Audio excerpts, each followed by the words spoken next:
Hi there, my name is Philip Clark, and this is my wife, Chelsea Clark, and we are the founders of Enable Special Needs Planning, where we believe that everyone has the ability to live a life of purpose and impact, and that's what special needs planning should be focused on. And we're really excited, just with the power of technology, we're able to come to you from Indianapolis, Indiana, and share our message of what we believe planning should be focused on. And we have a lot of great information and a lot of great things we want to go through with you guys tonight and share with you, and we have a lot of free resources we want to share. But before we jump into that, I think it's important for you guys to understand a little bit about us, a little bit about our background and some of our past experiences and why that has shaped our belief of what special needs planning should be. So I want to spend just a little bit of time helping you understand a little bit more about us. And so when I was only 4 years old, my sister Sarah was born.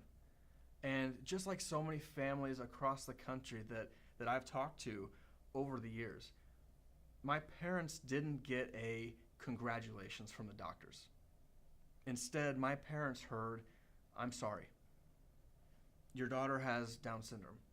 And over the next few weeks and months, various doctors and nurses and professionals, each one by one, gave my parents their limited expectations for Sarah's life. My parents heard things like, "Your daughter might not be able to ever ride a bicycle. Your daughter might not be able to ever be in a mainstream classroom. Your daughter might not be able to ever live independently." And that was just a few of the long list of limitations that various doctors and nurses and other professionals gave them regarding the abilities that they believed my sister would not have. And one of the things that my parents have shared with us is that one of the things they heard in the doctor's exact words was that most kids with Down syndrome usually don't learn to read. And you should expect the same, is what they heard. And if those doctors and professionals were to have followed Sarah's life and we were to fast forward to today, 30 years later, they would now find Sarah working in a second grade classroom, where one of the many duties in that classroom is tutoring the kids on their own reading abilities. Just the same thing that doctors said she would never be able to do herself, she is now teaching others. And there was a few years ago, there was a particular child in her classroom who had fallen so far behind in his reading abilities throughout the year that the teacher had called the parents in to discuss her concerns. And the school year was nearing completion, and the teacher, together with the parents, decided that it was going to be best to hold that child back in the second grade the following year. And for one reason or another, this teacher put Sarah with the student. And for a short time on a daily basis, he would spend time reading to her. And she would spend time reading to him. And together they would work through comprehension worksheets. And at the very end of the school year, when the teacher would retest the entire class, to her astonishment, she found that this child had completely caught up to the rest of his peers. And in fact would move on to the third grade with the rest of his friends. And my mom told me this story about what Sarah had been able to do and told me about how on the very last day of school, this child walked up to Sarah with a handwritten thank you card and a pad full of stickers that he had bought that morning with his own money at the school store. And he just gave my sister a hug and just said, "Thank you." And as my mom was telling me this story, of course, Sarah was standing there, and of course, Sarah perked up. She had a grin from ear to ear as my mom was telling us the story. And I could tell she was so proud. I could tell she was so proud of that child for everything he had worked for, everything he had accomplished. But I also saw that she was proud of herself. She was proud that she had the ability to make a difference in that child's life. And that is where our belief of what planning should be focused on comes from. And that's where our view of everybody has the ability to be impactful comes from. We all strive to be impactful in the lives of others. That's what gives us purpose to our lives. And you and me are not unique in this ability. We are not unique in this ability to impact others, the people who are watching this tonight. My sister is not unique in that ability. And we believe that your child is no different. We absolutely believe that your child, in his or her own unique way, absolutely has the ability to impact the lives of others on a daily basis. And the great thing is about you guys, I know that you all believe the same thing, or you wouldn't be watching this tonight, learning how to plan for the future. You guys believe that. But we believe that planning should be focused on that. And we'll get into my beliefs of where the industry is and what planning should be. But I just wanted to give you a little bit of background of why we believe planning should be different and where our belief comes from, that everyone has the ability to impact the lives of others. That's awesome. And so with that in mind, I just want to give you a quick agenda for the webinar so you know where we're headed and what all we're going to cover. First, we're going to start by talking about 3 changes that you need to know about that will definitely affect your special needs planning journey. Then, as Phil just alluded to, we're going to talk about what traditionally special needs planning has been and what we at Enable believe it should be and what those differences look like. Then we'll walk you through 5 essential areas that you need to plan for. And finally, since we only have a limited amount of time to cover details, we want to offer you a free resource at the end of this webinar. We want to give you an ebook that our team has been spending the past year working on. It has a lot of information. It's really a how-to guide that will teach you how you can start planning in all of the areas of planning. Yeah, we spent a lot of time working on this ebook, and it goes into so much more detail about our philosophy and about each of these 5 steps of planning that we're just going to be able to scratch the surface on. So we're excited to give that to you guys at the end of this to just give you more information of how you can create a plan just like this. So to start by talking about some changes that you need to be aware of. As you probably know, our culture is constantly changing and evolving, and these changes can really have an impact on how you plan for your loved one with special needs.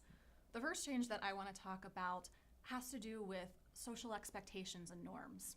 You know, it used to be that when you had a child with special needs, 30 years ago when Sarah was born, the expectation was that your child would probably end up living at home with the family for their entire life. Or if the needs were too extreme, too severe to be able to care for them at home, you might have to make a decision to put your child in a government-run institution. And that was really what life looked like. But today, probably most of you watching this, you have much bigger hopes, bigger dreams for what your child's life can look like, right, for what the future could look like. You want your child to learn, to grow, to achieve, to go to school, to be included, maybe to go to college, sure, maybe to do a trade program of some sort, to get a job, maybe to have a career, to volunteer. Possibly you even picture independent sure, living in the future. These are huge hopes and dreams and just huge expectations that are so different from what they used to look like. Success looks different than exactly what it used to look like. And success might mean something different to you than somebody else, but success means different things because of how much things have evolved over the past 10, 20, 30 years. Yeah, when you compare, social expectations, society's expectations for what your child's life was going to look like, 30 years ago, it's so much different from when Phil's sister Sarah was born than what it looks like today and what we know is possible and what you believe is possible for your child's life. So a second area where we have seen enormous change over time is with the field of technology. So, 30 years ago, we really didn't have access to a lot of technology to support our loved ones with special needs. But today, medicine has improved dramatically. There are so many innovative therapies. There are specialized devices. There are individualized services that can really come in and step in alongside you and support your child and allow them to live a purposeful and impactful life. And I'm sure you guys have experienced these changes in technology in many different ways. Yeah, technology has just enhanced so much of what we can do and the opportunities that we can give. And we can go back and forth about the positives and negatives of exactly. technology, but from what we're able to do for our loved ones, technology has helped so much. And we all have those stories about how it's really impacted our lives and how it's impacted our sister's life. And, and right now I'm thinking of a family that we're currently working with whose daughter has a dual diagnosis of Down syndrome and autism, and she's completely nonverbal. And her mom was sharing with us that, despite her not being able to speak, she is now able to use a device that allows her to express her wants and her needs and her emotions with her friends and with her family. And that technology wasn't around years ago. It is today. But this mom shared with us that the day that her daughter said, "I love you, Mommy," through her device, She said that was one of the most precious memories that she will hold on to for so long. So you guys have your own experiences about how technology has really evolved and how it's changed our abilities to give our loved ones opportunities. Yeah, I love that story. I think that's such a perfect example of how technology can be really beneficial in so many ways, and it is really changing over time and changing every day. The last area that we want to talk about, since social expectations have changed and since technology is constantly evolving over time, financial considerations also need to change with regards to your special needs planning journey. Again, if we think about 30 years ago when Sarah was born, and you were thinking that a child with special needs would typically live their entire life at home and would be cared for by the parents, really the only financial planning that a family had to think about was to make sure there was a plan in place for the distant future when the parents wouldn't be around anymore to care for their child. Right. But today, you have bigger hopes, you have bigger dreams, you have bigger expectations for your child to thrive, and you want them to thrive now. Correct. You want to be able to provide all of the resources necessary today, all the opportunities today to make sure that they can live a great life. And you also want to plan for the future as well. You want them to have access to the medical breakthroughs and all the innovative therapies and the technological advances, to go to school, maybe go to college, maybe live independently.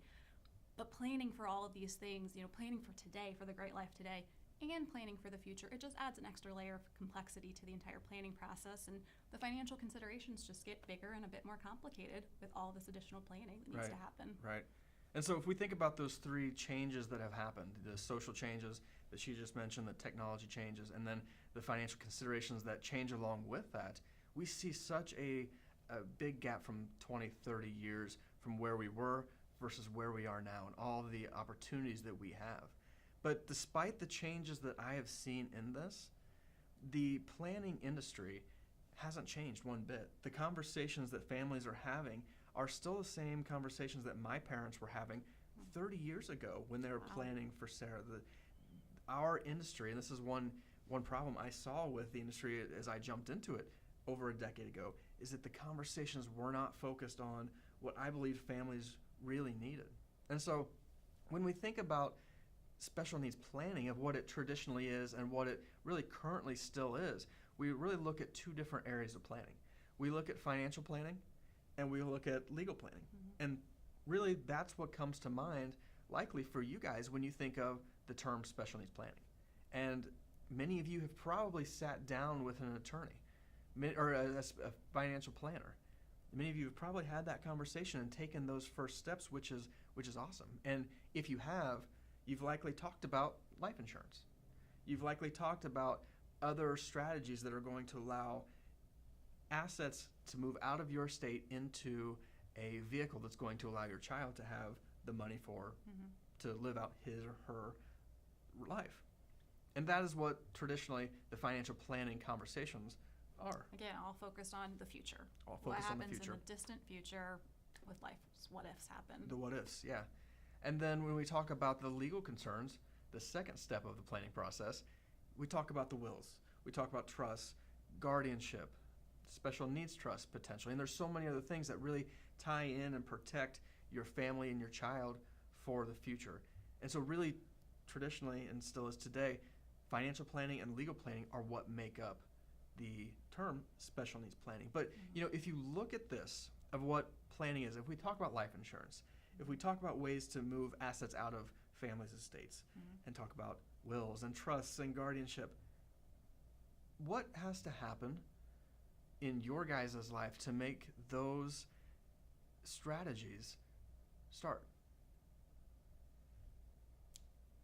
I mean, parents have to pass away. That's what it is. That's what special needs planning is. That's what I was so frustrated with, because our planning conversations in our industry is only focused on what happens when you as parents pass away.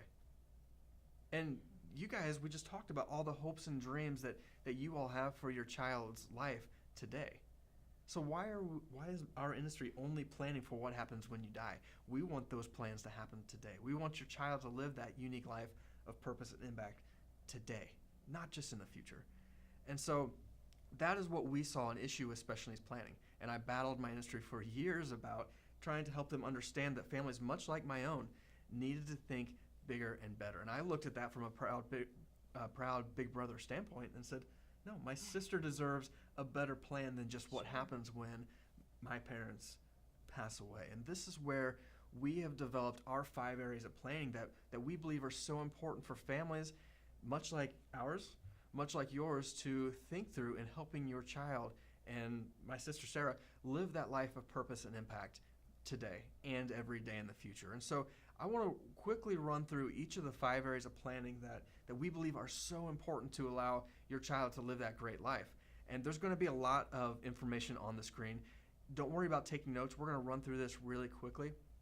And then, later on in the presentation, we're going to dive in and go through a lot of this in a lot more detail, point by point. So the first area of planning that we believe is so important is the vision plan. And the vision plan really helps families understand why they're planning in the first place. Helps them connect those desires of what they're trying to accomplish with the steps necessary of planning, but it really helps you answer the question of what does that unique, great life look like for your child? And everybody's answer is going to be so different, which is the exciting part about what we believe planning should be. It should be centered on your child and their hopes and your dreams and your guys' hopes and dreams for your child. And then the second step of planning is the life plan. And the life plan helps you document every single piece of information and detailed information about your child that likely only you know. And there's so much, right? So if there's a babysitter for a long weekend, or if there was a more permanent transition in the future, do you have a detailed document with all of the information that somebody else would need to be able to properly love and care for your child? And the life plan helps you do that. And the third area of planning is the resource plan. And we all know that it's going to take a team. You guys have a team around you with your support groups that you're a part of, but it takes a team to allow this great life to become a reality. So our resource plan helps identify what are the services, what are the organizations, who are the individuals that we need to surround ourselves with today and in the future to make sure that this great life that you've envisioned in your vision plan can become a reality. And then the fourth step of our planning process is the financial plan. And while we still have to think about life's what ifs, right? Absolutely. Because we're not given tomorrow. We've got to have those questions and those conversations. But because we've started with this vision plan of really focusing our attention of what this great life looks like, our financial planning conversations become so much bigger. Now it becomes, how are we able to be as efficient as possible to be able to provide the opportunities for our loved ones that they're going to need to be able to live out this great life? It's so important to think so much bigger than just those what-if questions. Right, we're planning for today, not just for 50 years from now. Yeah, absolutely. And the last area of planning that is important that you guys know is the legal plan. We still have to talk about the wills and trusts and the guardianship and thinking about special needs trusts potentially to shield assets from the government benefits. And the legal plan really helps families secure their plan so that no matter what happens, their plan continues to happen no matter the circumstance. So those are the 5 areas of planning that we guide families through. So if we look at back what the old version of what planning is, just looking at the financial planning, just looking at the legal planning, and really focusing those conversations on life's what ifs, really meaning what happens when and if you as parents pass away. If we look at that model versus the model that we have, there's a lot more. There's a lot more to think through and consider. And there's so much to have conversations on. And so when we think about all of this that we know we really need to have these discussions on and talk about, how do you feel? And we hear from families all the time. They tell us, they feel overwhelmed. They feel frustrated. They feel confused. Some families tell us that, they're just worried about the future. Some families are worried or afraid to even let themselves think about the future because there's so many unknowns. And one thing that we hear a lot is that families just tell us, we feel stuck. We don't know what to do, how to do it, what our first step is, and we just feel stuck and paralyzed in making any moves at all. So if you guys are feeling any of these emotions, one of these emotions, potentially all of these emotions at some point during your journey, I just want to tell you, you guys aren't alone in those feelings. Right. Every single Completely family, normal. it's completely normal. Every family goes through these emotions throughout their planning journey. But we've got to be proactive in those, because these emotions are what stall families in planning. And so if we're honest with each other, nobody here wants to plan, right? Planning isn't an exciting conversation. Nobody woke up this morning and said, you know what I can't wait to do today? I can't wait to listen to this webinar about this team talking about planning. It's just our human nature. We don't get excited about thinking about the future in those ways and having those conversations. But despite that, those feelings of not wanting to plan, so many families every single day are deciding that they are going to create a plan for their child. And it's really because they found a way to overcome those negative emotions that we just talked about that often stall families in their planning process. And there's many reasons why families don't plan. Absolutely. We hear so many things. A lot of them say, we've had a bad experience with a planning group. Sure. Where we just didn't feel like they understood what our main concerns were. We hear a lot of times families say, we have so much on our plate. There's no way we can carve out additional time to be able to plan. And some families tell us, they say that, we're just living paycheck to paycheck. How could we ever think that we could save additional money in the future? And there's so many reasons that families tell us they don't plan, but oftentimes it comes back to one of those negative emotions. They feel overwhelmed. They feel frustrated. They feel confused. Ultimately, they feel stuck in their ability to move and do anything. And so, I want you guys to really think through what it is that's holding you back. Because until we can identify what's holding us back in life, it's hard to develop a plan of how to get past that. And this is part of how our team helps families, but I want to encourage you to have conversations with your family. What is holding you back? What has held you back up to now to begin your planning process? I would encourage you to spend a lot of time on that discussion, because it's one that's so powerful. And I think a lot of things will come out that you didn't even realize that is holding you back. And one family that we have talked to and we're currently working with, who has given us permission to share this story, she was telling us that the reason they hadn't planned yet was because they didn't have time. And the money thing was part of it too. They said, we just don't see how cash flow it's going to work for us to be able to plan on funding a special needs trust. We're going to wait until we get better jobs. And the list went on and on and on. Sure. And as we had more and more conversations on this of where they felt stuck, the mom finally stopped after I asked so many questions of just really trying to understand where they were and how we could help them. And the mom looked at me and she said, you know what, Phil? She said, I have been, and we'll call him Johnny, I have been Johnny's mom since he was born for 18 years. And it was my understanding and our expectations that Johnny was going to live with us for the rest of his life. And she goes, now you're telling me that there's something potentially bigger and better for him, which is awesome. I want that to happen. But Phil, what does that mean for me? Where does my identity go at that point? And she said, I think one reason that I have unintentionally been stalling in the planning process is because I have lived out those 18 years understanding and accepting the role that I'm going to be the main provider for Johnny. And it scares me to think about what that looks like if I'm not.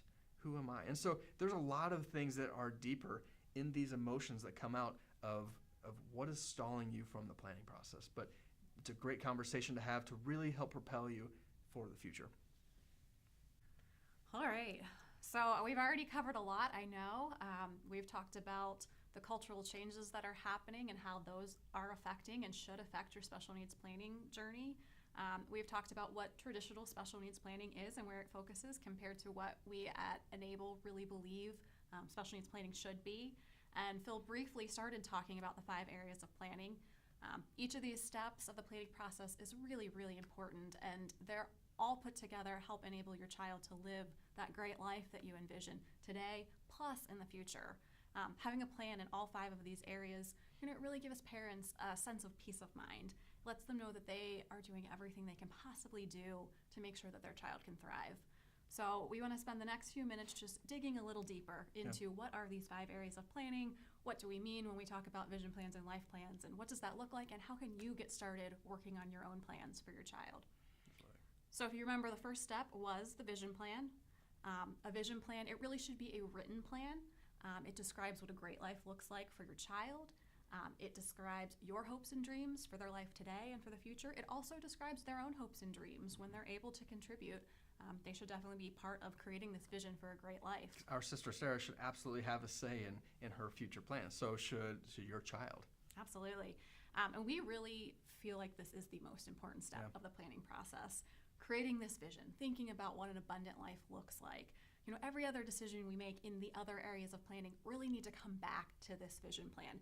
Are the decisions we're making aligned with the vision of the great life? Are they moving us closer or farther away from where it is we ultimately want to end up? And that's why creating this vision plan, writing down your hopes and goals, and bringing your child into discussion is so important. Yeah, and another reason we think it's so important, it's really the most important step of the planning process, is because when you have those emotions that we just talked about and spent so much time talking through, when those are what are stalling you in your tracks, we've got to have a why. Why are you planning? And as we mentioned, nobody wants to plan. Planning isn't exciting, so having your why being we know we have to isn't a strong why. But having a why of having this strong written vision of what a great, purposeful, and impactful life looks like for your child, that's a strong why. Absolutely. And then when you feel overwhelmed or frustrated or confused, that is when you can say, no, I'm not going to let that stop me, because this is the life that we're trying to plan for in this. And this is why it's so important to me. So a few years ago, we were down in Melbourne, Florida, and we were having a presentation about just this vision plan. And the workshop was focused on having families walking out of this event with a detailed vision plan for their child. And the focus was just that. And as the host introduced me and I walked up to begin sharing with them a little bit about us and our beliefs and starting that event off, somebody out of the group of 50-ish, raised their hand. She was sitting about halfway back in the group, and I hadn't shared anything yet. I hadn't even begun talking. So, but I called her and I said, "Yeah, how can I help you?" And she said, "You know what? I just wanted to let you know that I can't think about the future. There's nothing about my child's future that we're excited for, or that we want to focus on, because our future doesn't look bright." And, I stood there and I remember thinking, how am I going to transition from that? Because the next hour and a half, we're going to be talking about the future and the abilities that we believe everybody has. And so I told her, I said, I really appreciate your honesty. I said, but if you would, have an open mind about the abilities that your child has that I believe are going to allow him to live out his unique life of purpose and impact. And I think she begrudgingly agreed. She nodded her head and her arms were still crossed. And we had a great group discussion that night. People were open, people were sharing, people shared their hopes and their dreams, as well as the challenges, as well as their concerns about the future, because they come hand in hand, right? Sure. And at the end of the event, as we were going through and wrapping up with the Q&A session, this mom raised her hand again, but this time with tears streaming down her face. And she said, we still have so many things that we need answers to.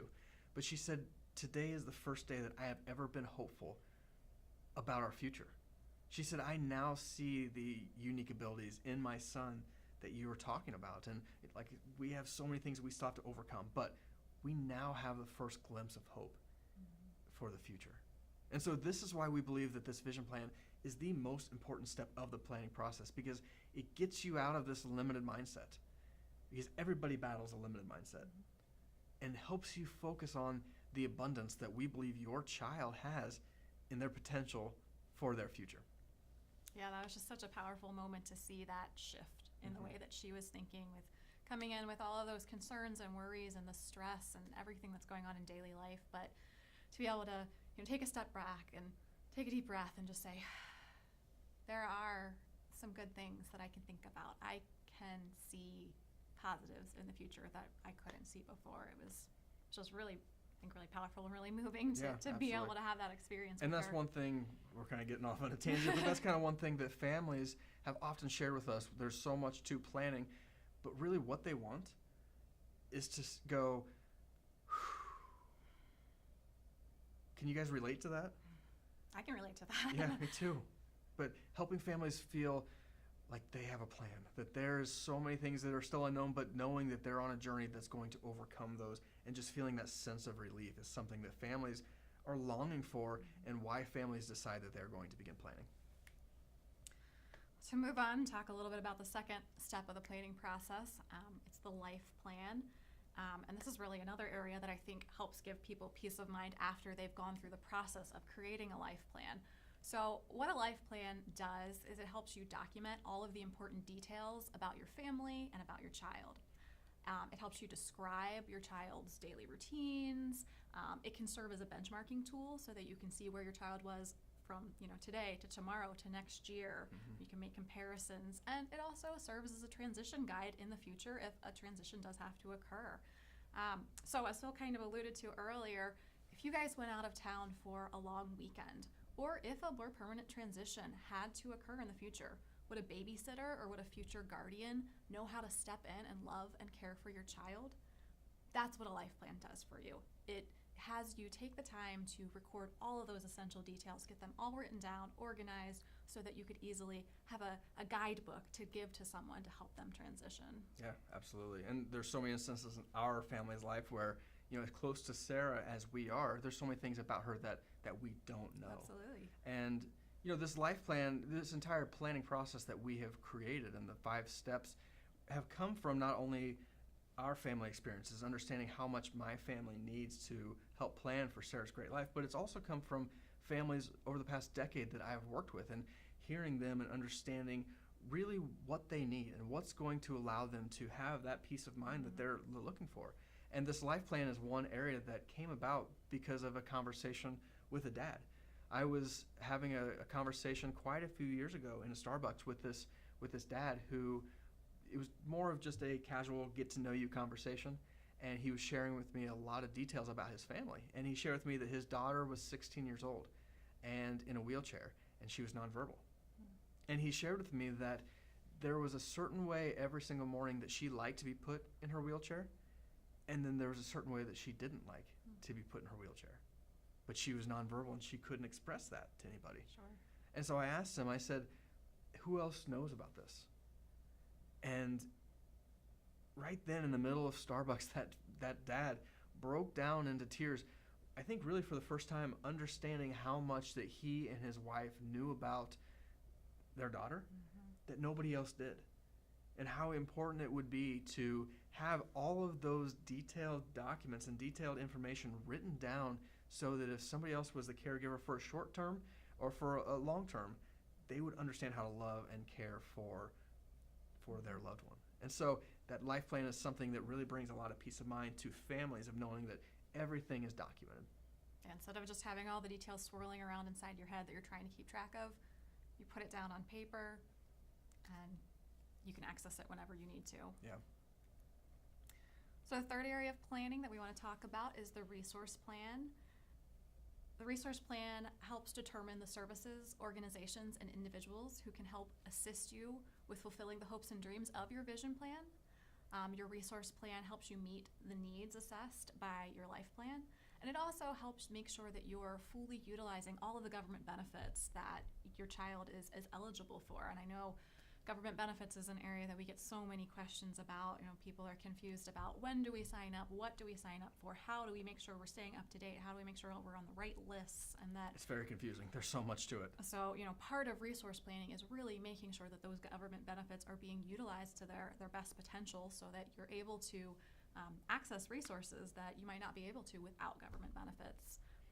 So this is the third step, and it really is the step that helps take the vision and help it become a reality with that team around us and the right resources and organizations. That team around us is so important. We've all got to surround ourselves with a supportive team that's going to help with our vision for our loved one's life.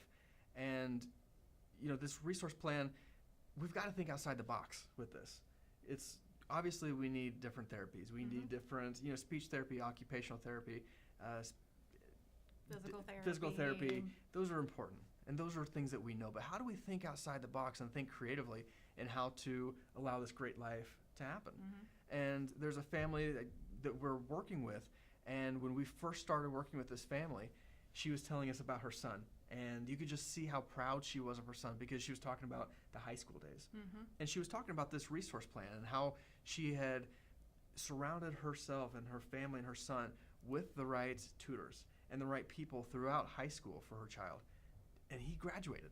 And she was telling me all about the graduation day and how excited they were, how proud her son was. And it was such a proud moment for the family. And it didn't stop there, right? No. She said, and he got into a community college. And she said, and the resource planning had to happen all over again. New tutors, new resources, new individuals surrounding him to make sure that he was able to get through his classes. And he graduated. And she said she was so shocked and so excited and so proud of her child for all of those accomplishments. And you could just see the pride coming from her. And then her tone changed a little bit. And she said, you know what, but since graduation, he's been at home for 3 years. He can't find a job. He can't get through the interviews because he lacks the social interaction ability with people to be able to share the impact that he could have on a business. And he's got amazing computer skills, she told me. And he could absolutely impact a business, but he can't articulate those as well as the interviewer is looking for in a short, concise time manner. And so I told her, I said, it sounds, after learning so much more about the family, I said, it looks like we need to find a job coach for him that's going to help him with those interpersonal skills. Exactly. But not only the interpersonal skills, but also help talk to the future employer so that before the interview, they know the impact that he could have, but they also know some of those seemingly the lack of the abilities to communicate that to the employer.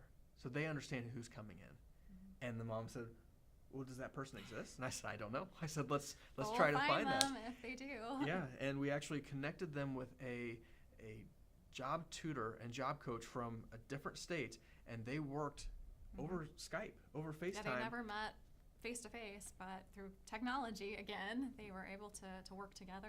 And she actually contacted the employer and was able to help him understand those unique abilities that her child had coming in. And he's gotten a job, and he's working, and he feels purposeful. He feels like he is making a difference every single day, and he loves his job right now. And so how do we think outside the box? How do we think creatively in allowing what this great life, how can we make that a reality, become possible? It's so important. It takes a lot of resources. It does. So moving on to the fourth step of the planning process, we do need to talk about financial planning. We know it's a big piece of the puzzle. So a financial plan provides you with strategies to pay for all of the services that we just determined with the resource plan are going to be necessary to help you achieve the goals of your vision plan. A financial plan also addresses the challenges of how to provide financially for your child when in the future maybe you won't be here to care for them. So a financial plan should work today. It should help you acquire all the necessary resources today to allow your child to thrive, and it should also work in the future. Unfortunately, a lot of the families that we work with tell us they don't know how they could even begin thinking about planning for their own retirement because they are so focused on planning for their child with special needs and for their future and financially. And so families often seem to focus on one of these planning areas, either their retirement or their child's future, to the neglect of the other area. And at Enable, we really know that for your planning journey to be successful, your entire family has to have a plan that you're confident in, that helps you feel secure today and in the future. Your retirement plan and your child's special needs financial plan, they need to work hand in hand together. They need to work simultaneously. They need to work today. They need to work in the future. They need to work no matter what happens. And because financial planning is really such an important piece of this entire planning process, and it's often an area that feels a bit overwhelming, we're going to take just a little extra time to dig into this specific area of planning and to discuss some of the important details about it. So Phil's going to talk a little bit about some common challenges that families often face to find financial security. Yeah, there's really four challenges that we find that families face in having that peace of mind, knowing that their child's planned for in the future, as well as their entire family. Because, like as Chelsea said, everything has got to work together. You as a family have got to be successful, but you've also got to be able to provide success for your child. And that success for your child doesn't come unless you guys are successful too. And so we find that there's four challenges that every single family faces when trying to overcome and trying to plan for a successful future financially, both for the family and for their child. And the first challenge that families have got to overcome is just the lost opportunity cost. So many families that we talk to and see as we're digging into their financial picture are just bleeding so much money out of their financial And they don't even model, realize it. and they don't even realize it. It's money that is almost out of sight, out of mind, and they don't understand how to be as efficient as possible with what they have. And if we can find extra money that's bleeding out of your system and your model and put it right back to work, there's so many other goals and achievements that you can have in your life, in your financial life, that so many people said it's impossible for me to even think about saving for the future. So the first step really is finding ways that you guys can be as efficient as possible and finding those lost opportunity costs and then redeploying the extra money that we're finding back into your financial model. And a quick example that we have here is, if we have $100 that we can find, and the example here is buying a new pair of sneakers, but this $100 can come from anywhere, right? What if we could find an extra $100? What would that do for the future? Doesn't seem like $100 is much, right? So we have two options with that. What happens if we put that in the bank and we make 2% on our money in a high interest rate CD potentially, and we let it sit for 30 years? How does that grow over the years? Another option is what happens if we can invest that wisely and smartly into something that can bring back a little higher rate of return? What if we can find something that brings back 7%? What happens over the years? Again, we're only talking about $100 right now, but what does that do? And so if we look at this, in option 2, if we take that $100 that we have just found and we put that in something that's making 2%, at the end of the 30 years, we have close to $200. We've almost doubled our money.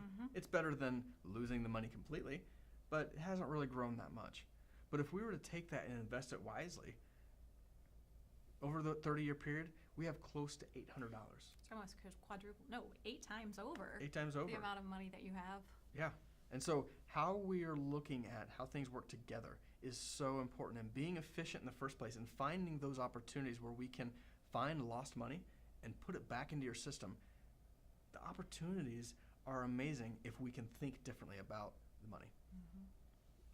And so the next challenge that families face are really understanding the rules of financial institutions.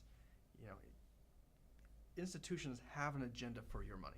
They make money off your money. I don't think that's a shock to anybody, but there are certain rules that every single financial institution follows. And so we'll use your 401k, for example. Your 401k company wants your money, right? That's how they make money. And they want it systematically. You don't have to write a check every single week out of your paycheck to give them money. They take it. Doesn't take any effort on your part. They want it systematically.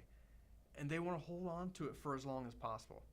You can't touch that retirement money until you're 59 and a half. Is that for your benefit?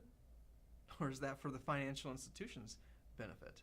I don't think they care as much about you. So that rule benefits them. Sure. They want to hold on to it for as long as possible.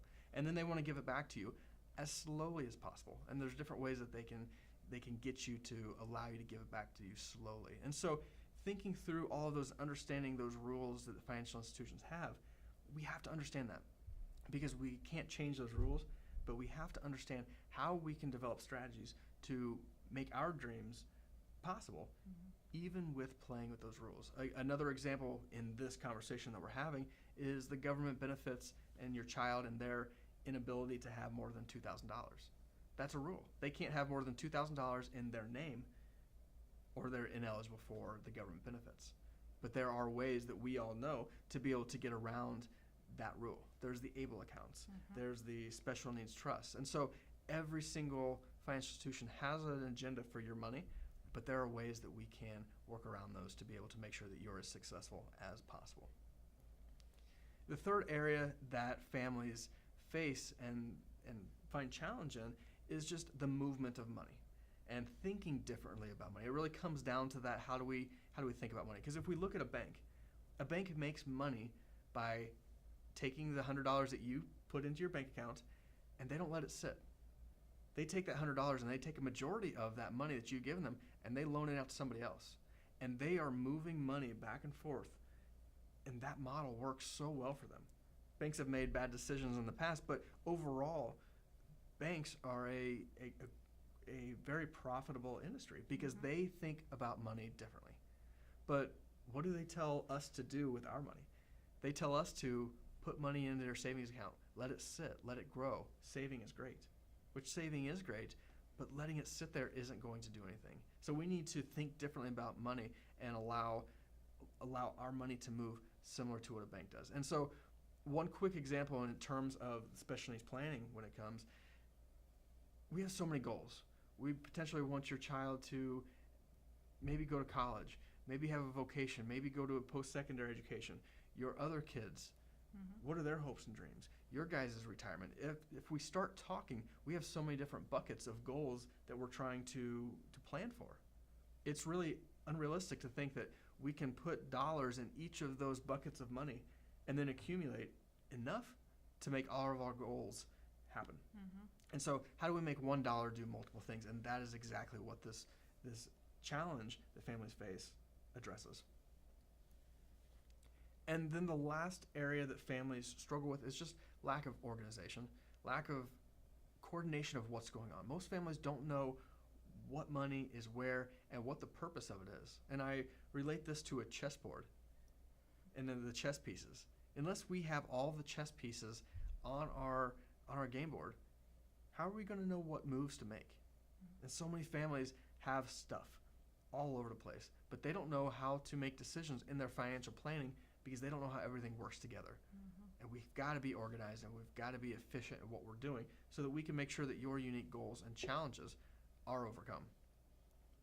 And a second piece of that is, on average, and you guys can relate to this, most families in this country work with 13 different financial institutions. Wow. You think about your car insurance, your home insurance, your bank, your investment person, your life insurance person, your credit cards. It's pretty quickly we can realize that we work with 13 different people, 13 different institutions who each have an agenda for your money. And so when is the last time that each of these institutions have sat down at a table to discuss what's in your best interest? Probably never. Never. Absolutely not. You never get all those people in the same room. No. But it's so important to make sure that each of the strategies that you're implementing in your financial picture are working together towards that common goal of whatever success looks like for you and your family and your child.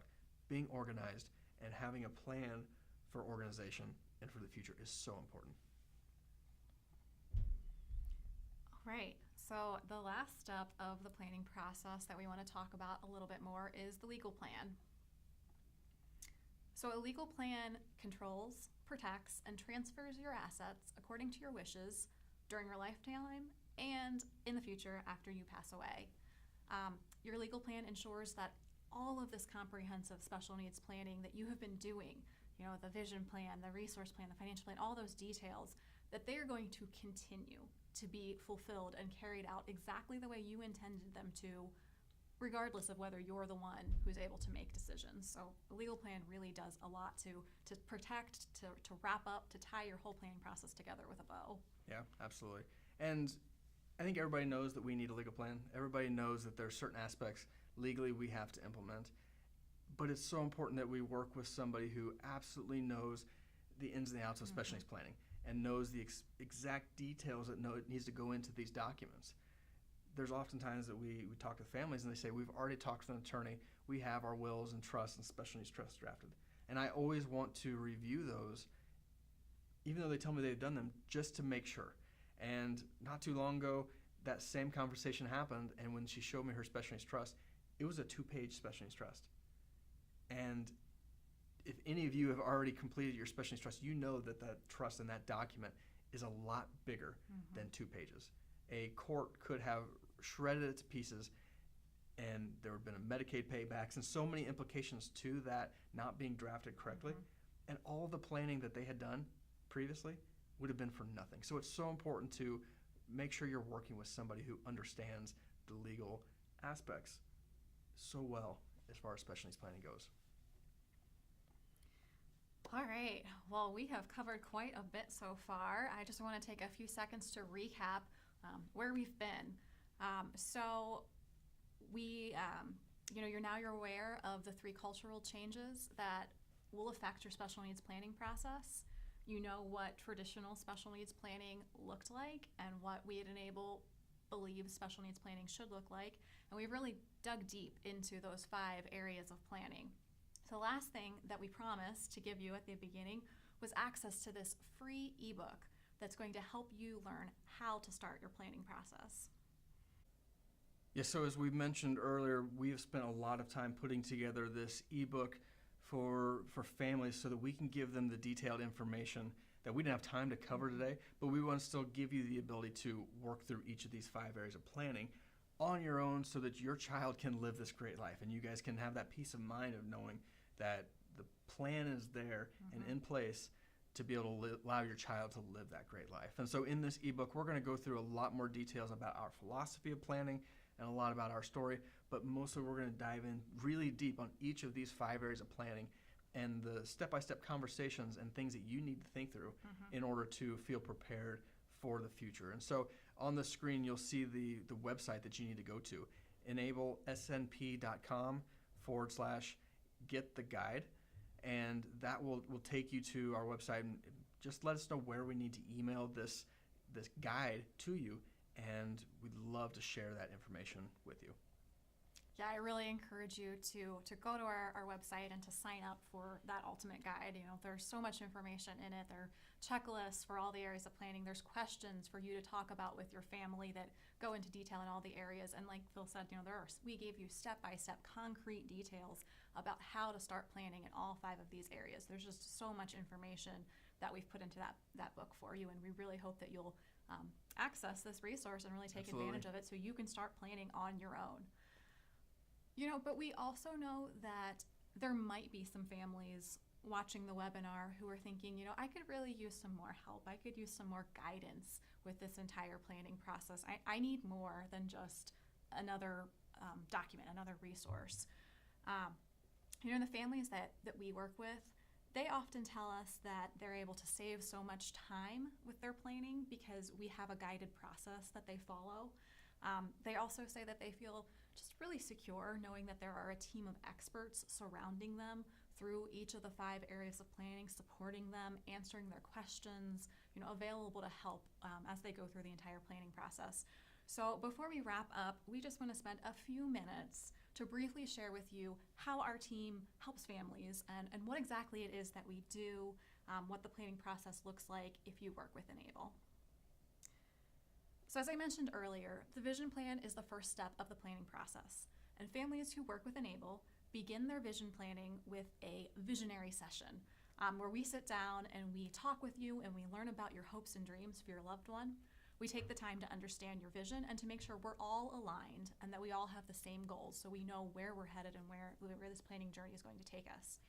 We also provide families with an interactive, online, fully guided vision plan tool that helps you write down and record your vision. As we mentioned before, it's so important to not just have ideas in your head, but to take the time to write out your vision of what a great life looks like. And so this tool helps you think through a lot of different questions and really helps prompt you to envision a great life and helps you record all of those important details. Then there's the life plan. That's the second step of the planning process.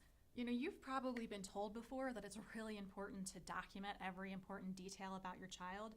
You may have grabbed a notebook, you may have opened a Word document and started trying to write down everything that you can think of. But where do you even begin with that?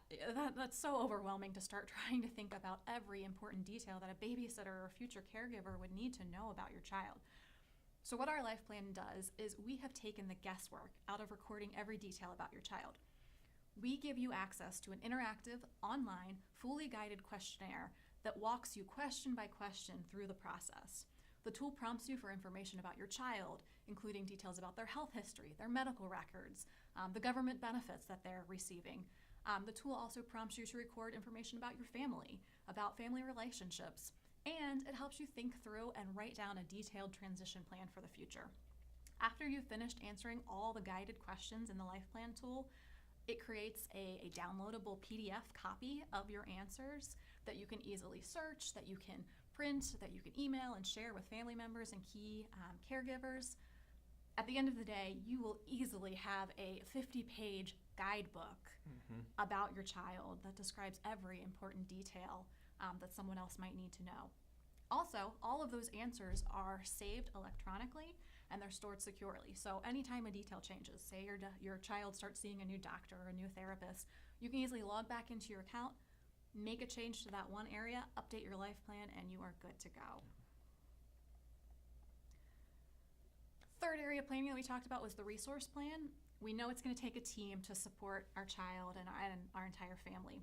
So when it's time to work on resource planning, our team at Enable begins with a resource assessment. We talk about the resources and the benefits that you're currently accessing.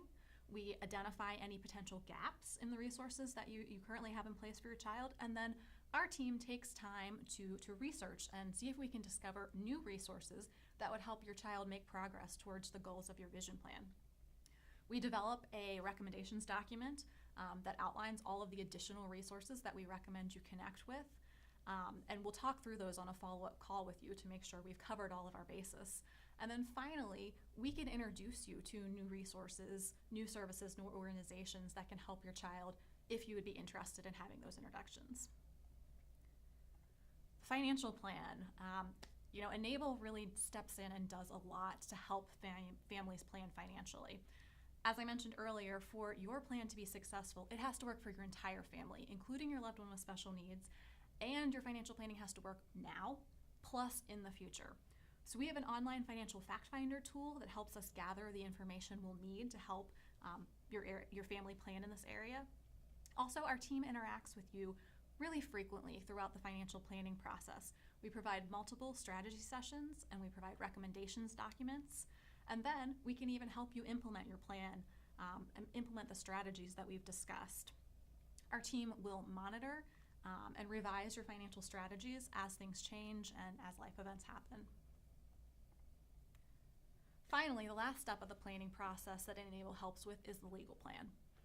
A few years ago, we polled our clients and we asked them about the special needs planning process and asked them what was the most confusing part of creating a plan for their loved one. And the vast majority of the families indicated that this legal planning section was really intimidating. They said they didn't understand the terminology, the legalese that attorneys are always using. They felt like they went to the meetings with the attorneys and just had to nod their heads and say yes to everything being thrown out to them, even if they didn't understand what the attorney was saying. So what our legal planning process does is it helps empower you to be in control of your legal planning by educating you on the terminology that the attorney might use, providing you with a series of questions and things to talk through with your family before you go meet with your attorney so that you feel prepared, so that you know what to expect.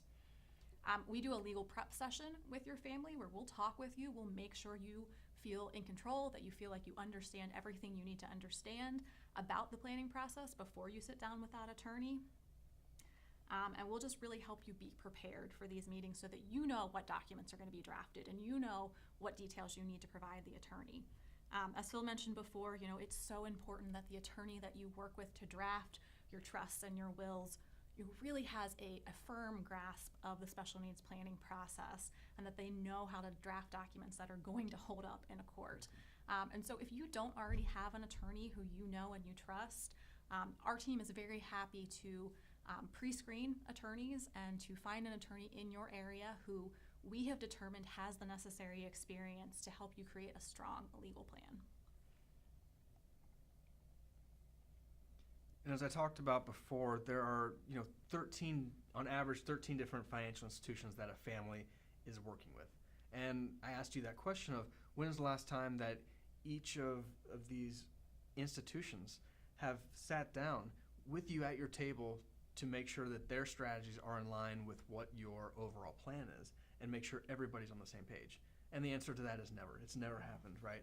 That's what our team does. Our team sits on your side of the table. We're seeking to understand what your guys' hopes and your dreams are, what major challenges that you're facing now that are preventing you from planning, and we help find the solutions. We help bring the people to the table that are able to make that plan happen, and we help you implement those. And some things our team can help you implement, but a lot of these things we have to find other people and make sure that everybody's at the same table having this conversation and helping you make sure that everything is working as efficiently as possible. So we're advocates for you in finding the right solutions based on your unique goals and challenges and the vision of what a great life looks like for your child. We're here to make sure that that happens regardless of who implements that. Yeah, we often use the analogy of a quarterback. We talk about, we're the quarterback for you. We see all of the moving pieces. We know about the different financial advisors that you have. We know about the different resources, the government benefits, you share all that information with us, and then we take it all off your plate and we coordinate and we make sure that your plan is working and that it's successful, and you can take a step back and just stop having to remember all of those details. Yeah, Let absolutely. us coordinate all of that for you. So you might be wondering, how is it that we can do all of these things regardless of where you are? We work with families across the country, so how is it that we do that exactly? So we have taken a lot of time a few years ago to create a secure, interactive, online planning portal that lets families from anywhere access this tool and do a lot of the planning that they need to do independently using this portal, whenever they have time. The flexibility to log into this system and do a lot of your planning, for the families that we serve, they really seem to feel comfortable with this and really value the fact that when they have a free moment, they can do some planning, but it's all on their schedule because it is online and so much of the information is just recorded that way. And then in addition, as we just discussed, there are a lot of steps in the planning process where you're going to interact directly with Enable, with our team. And so we typically do this through a series of video conferencing calls. We found that the families that we work with really like being able to complete all the areas of planning from their home instead of having to take the time to schedule an appointment and drive in and sit at the office with us. We know schedules are crazy, so being able to use the online planning portal and talk with us via video conference really seems to be beneficial for families. And so between these two new technologies, we're really able to help families wherever they are with their planning. So now that you know a little bit about what planning looks like with our team, how we help, and how exactly the technology allows us to do that, the last question that we frequently get is, what does it cost? If I wanted to work with Enable, if I wanted your team to step in and guide me through this entire process, what's that look like? Yeah, so we have two different options with that. Obviously, there's the ebook that we want to be able to give you, and with that, we give you the information that you would need to know to be able to walk through each of those 5 steps. But like Chelsea mentioned, there's so many families who have said, we just can't invest the time into doing that. And so for those families that want to work directly with us, the investment into the Enable system is $197 a month for 12 months. And after that first 12 months is over, to be able to keep your portal account open, to be able to edit and update those things, the updated or the renewal rate is $9.97 per month. And so we try to make things just as efficient as possible for families, but also as affordable for families as possible. We want to take so much off your plate, but we want to make sure that so many families can tap into the resources and tap into the expertise that our team has brought together to be able to guide you through that unique vision of what a great life looks like for your child. So with that, I know we've talked about a lot. I really encourage you to follow us on all of your favorite social media platforms. We're on Facebook, Twitter, Instagram, Pinterest, all of them, where it's at EnableSNP. We regularly share a lot of valuable information and content and more tips and more stories. And so we just really encourage you to follow us on those platforms.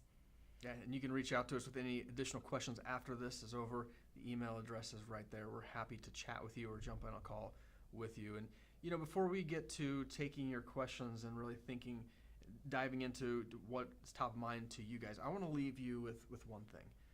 we speak across the country at many different large conferences and statewide and national conferences and organizations, and we hear the same concerns. We hear the same thoughts and the same areas that people say they feel stuck in. And so I would assume that you guys are similar to these families that we talk to across the country. And a lot of you are sitting here saying, you know what, our child's young. We're young. We have time to plan. And we'll get to it later. We know we need to. We'll get to it. And then contrasting to that, some families might be saying, we have so much on our plate right now. There's so much that we are trying to juggle. There's no way that we can carve out the time to be able to think about planning. It's just not realistic for us. So they're saying, we don't have time to plan. We'll get to it later. We know it's important. And the reality of this is that we're not given tomorrow.